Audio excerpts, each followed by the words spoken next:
Ang lalaking nag-aalaga ng mga bubuyog na mga hunting ng mga scammers. 1, 2, burn this place to the ground.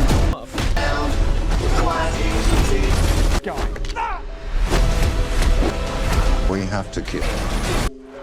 Susundan natin dito ang isang lalaking nag-aalaga ng mga bubuyog malapit sa bahay ng isang matandang babae. Isang araw, mai-scam at mananakawan itong matandang ito na magiging dahilan para tapusin niya ang buhay niya. Since malapit nga sila sa isa't isa, dito na nga maghihigante itong beekeeper na ito kung saan meron pala siyang nakaraan na gagamitin niya para makagante. Kung saan marami nga siyang makakalaban at babawian nga ng buhay para tuluyan na nga hindi makapangloko ang mga masasamang tao na to. Title ng movie, The Beekeeper. Nyo, sana ganito talaga yung mangyari sa mga scammers dito sa Pilipinas eh. Lalong-lalo na yung nag-viral na itong nakaraan lang. Lalong-lalo na itong mga kupal na to. Kung kilala nyo yung mga mukhang yan, let me know. There's one thing sa mga movies ni Jason Statham, kahit paulit-ulit, mag-e-enjoy ka eh. Kung silang babaguhin ng konti or idadagdag, pero lagi siyang dating secret agent, dating spy or sundalo, tapos retirado na nga siya and normal na nga yung trabaho niya. Sa Pilipinas nga tong si Jason Statham, panigurado, siya yung bida sa master cutter ni Ding Dong eh. Gusto mo lang manood ng action movie na maraming fight scenes, then ito na yung panoorin nyo kasi madugo din talaga yung mga labanan nila dito eh. Okay naman yung cinematography, yung visuals, yung overall look nga ng movie na hindi siya masakit sa mata panoorin, na alam mo yung mga fight scenes na paiba-iba masyado yung shot, na dito, smooth naman yung balibaga nila.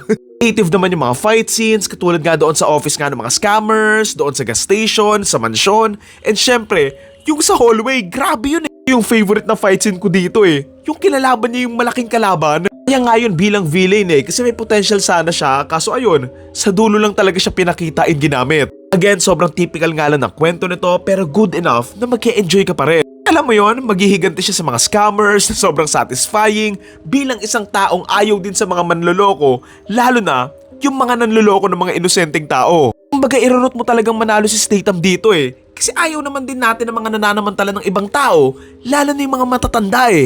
Usapang twist, okay din naman, na-appreciate ko rin naman yung added layer nga doon sa story na hindi lang pala simpleng mga scammers yung makakalaban nila, kundi isang anak pa ng presidente. Medyo it came out of nowhere lang, pero for me, gumana pa rin naman siya since hindi naman ako masyadong nag-expect sa movie na to, and kudos naman din sa kanila kasi na-pull off naman nila kahit papaano.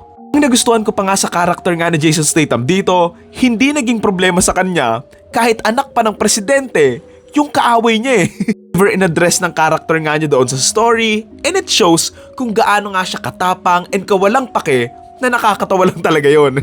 Appreciate ko rin na even though medyo hawig nga si John Wick yung mundo nga nila dito, hindi nga nila ginaya na makikisala rin yung iba pa mga beekeepers sa pang-hunting nga dito kay Jason Statham. Merong isang pinadala tapos natalo din niya. Tapos sabi agad ng mga beekeepers, bahala na kayo dyan, hindi na namin problema yan.